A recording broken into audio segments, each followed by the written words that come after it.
Hi, welcome to Project Geospatial. I'm Adam Simmons at GEOINT 2022 in Denver, Colorado. Here with me, I have the pleasure of talking with Scott Herman of Cognitive Space. Scott, let's start off by introducing yourself, and I would love to know what started you in the geospatial industry before we talk about the company. Yeah, absolutely, and thanks for having me on. Big fan of Project Geospatial, so I'm really excited to participate here. So my background, I've really worked at the intersection, the nexus of satellite remote sensing and geospatial analytics and a pretty healthy dose of national security throughout my entire career. I've been tilting at this windmill for a long time now. I spent probably the first half of my career in what you might call the black world, right? So CIA, NRO, JSOC, and really looking at how satellites could contribute to the warfighting mission. So a lot of time doing that meant traveling all around the world and trying to figure out how to use space-based data, space-based assets to support crisis around the world, humanitarian crises, military crises, geopolitical crises in general. About 15 years ago, I made the jump out of that world into the commercial world, again, with a pretty heavy emphasis on national security. So I ran products and platform at GEOINT and Digital Globe, now Maxar, for several years. And then helped get a company off the ground that eventually grew to become BlackSky. So I was the CTO at BlackSky, leading up to the big SPAC IPO last year. As I was doing all this work, I was really looking at what was the kind of the next big problem in getting the new space economy off the ground. And that really became, what we're now focused on in terms of cognitive space. And I'm happy to tell you more about that. And Cognitive Space, the name of your company, and let's dive right into it. What is Cognitive Space? What do you do, and what problem are you striving to solve? Yeah, absolutely. So at Cognitive Space, we help organizations fly their satellites.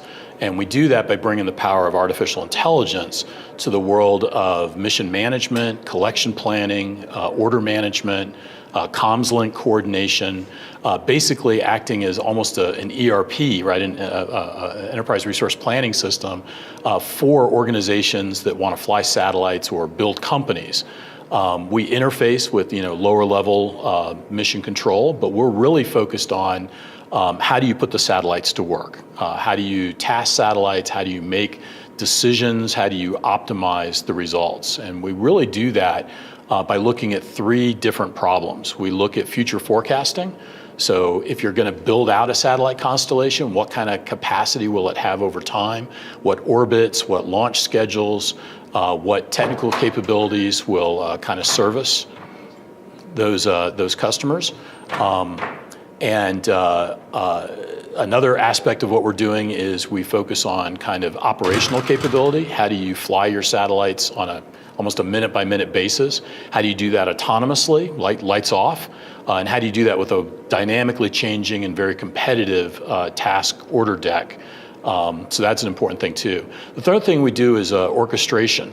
And for customers like the US government that's trying to figure out how to take advantage of all this new commercial capability coming online, the idea of I want to understand collection opportunities, I want to understand how to do tipping and queuing, I want to understand how I can do revisit monitoring and facility and activity monitoring to drive pattern of life analytics and anomaly detection. You can't exploit what you don't get. So we really focus on analytics-driven collection. As opposed to kind of old school, tasking by tail number. The idea is that for many of these new organizations, they may be looking at a multi-year development effort of non-recurring engineering to build out their ground segment services. There's cost risk, there's technical risk, there's certainly schedule risk in doing that. By providing a set of turnkey enterprise class SaaS services, they can quickly kind of Lego block and assemble their ground segment much faster while still having an eye towards what is the ultimate design of the constellation and what changes can I make as I start interacting with customers that may be taking advantage of the data we're producing. Awesome. Now, you took an interesting spin on starting up the company, right? You actually were at Moonshot Labs last year, correct? Right. How did that benefit and kickstart your company? Yeah, so, we got involved with several different accelerators. As a startup, you're always looking for opportunities to get feedback on where your products are going, feedback on how to build the company itself. So we were actually involved in several what are called accelerator programs, startup schools. So we participated in the Amazon Web Services Seraphim accelerator, the Catalyst accelerator, and then the one you're referring to, it was the NGA sponsored accelerator, which is why I was at Moonshot Labs and T-Rex for much of the fall. And what we did with them, NGA was very interested in this concept of analytics-driven collection, and how do you really build out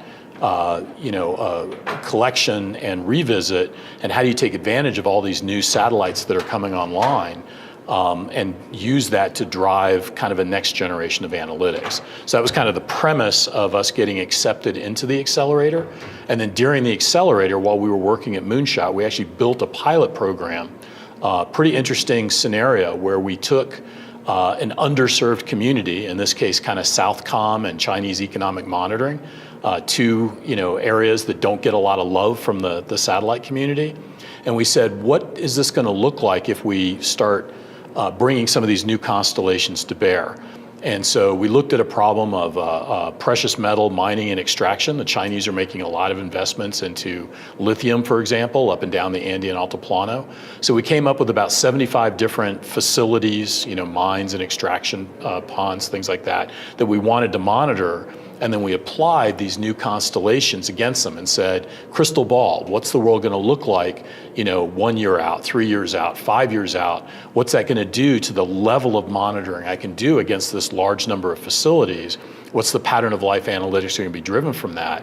And how do I deal with multiple phenomenologies? We brought an upcoming SAR constellation, an upcoming hyperspectral constellation, an up-and-coming very low Earth orbit electro-optical constellation, and said, what if we flew these holistically as a swarm and had them all kind of attack that target set? So that was kind of the pilot that we did with NGA.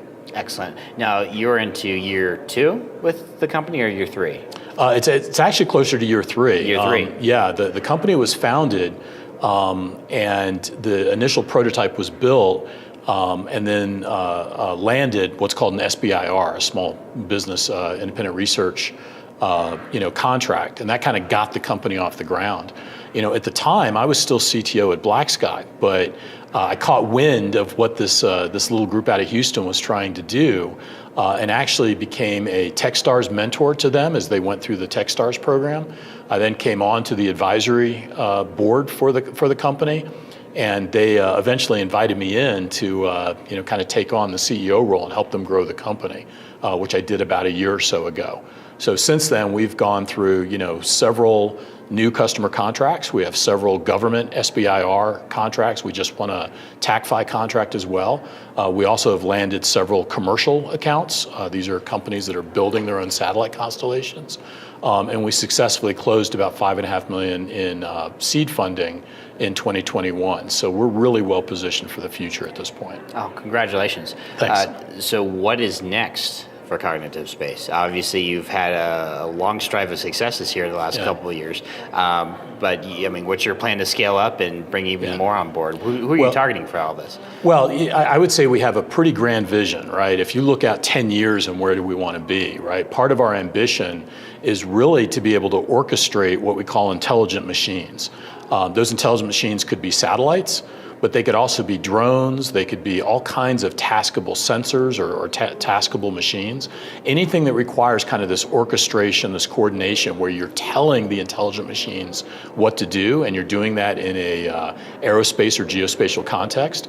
Our goal in 10 years is actually to be orchestrating over 1 million different intelligent machines across not only Earth, but cislunar and even Mars exploration. We're really looking at how do we support the build out of an interplanetary economy, an interplanetary society. So the dream is big, right? The vision is definitely big. In the next few years, it's really going to be about landing a set of anchor customers in both the commercial and the government world, going through kind of the funding rounds to build the company and be able to scale it up. That'll be a big focus for us. And then really establish product maturity across our entire ground segment offering. So how do we do operational support? How do we do future forecasting? And how does that relate to the areas of mission management, collection planning, order management, and data production and exploitation? Oh, that's incredible.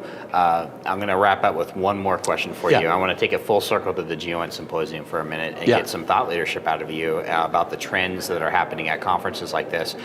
Where do you see the biggest trends happening in the community right now? And I guess this is a two-parter. Where do you see the biggest obstacles this community still has to overcome? Yeah, so I think there's a couple different really important trends, right? Obviously, one of the huge trends is what's happening in new space in general, which is a whole lot of new money being invested and allowing the blossoming, the flowering of many, many new startups. The ability for these startups to stand up as businesses with a fraction of the capital investment that it used to take in the old days. You know, flying satellites used to be 7 to 15 years of engineering, $1 billion, all in to get a satellite on orbit and build out its ground segment. It was not for the faint of heart, and that's why there was only a handful of companies that did that. But now, with the use of COTS components, with the use of standardized buses, with the ability to ride share or take advantage of a large number of launch providers, with ground communications being offered as a service, right? KSAT, AWS, Viasat, LeafSpace, people like that. And then in the case of cognitive space, being able to build out your ground segment, through some Lego block type services. That means that a whole bunch of new companies can now make a play in space, whether it's remote sensing or comms or IoT. So I think that's a really important trend, that it's opened up, the new space economy has opened up to the startup world. I think another really important trend is the move from kind of traditional mapping missions, what were called foundation GEOINT missions for commercial, and now saying commercial has a role in activity and facility monitoring at a very high cadence, what's called revisit, right? Potentially many times per day, and not across just a handful of facilities, that we're all competing for attention, but being able to do that routinely across hundreds or even thousands of facilities to establish pattern of life trends as a normal way of thinking about monitoring for national security, for economic monitoring, for environmental monitoring, right? That's a really important trend that's going on now as well. Excellent. And obstacles the community still has to overcome?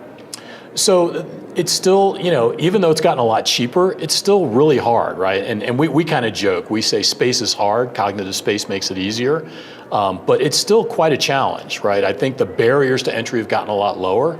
It still takes an awful lot to not only build the constellation, but maybe more importantly, build a business model that allows a company to thrive and succeed. All the way from things like how do you monetize your products and how do you build out a product set that people want to consume? How do you go after different parts of the market? Right now, everybody's chasing the same 20 or 30, customers, and most of them are government entities. How do you really establish a long tail, right, in terms of B2B or even B2C is a big challenge. Excellent. All right, well, thank you, Scott. Thank you for your insights on cognitive space and getting your insights on the general community as well.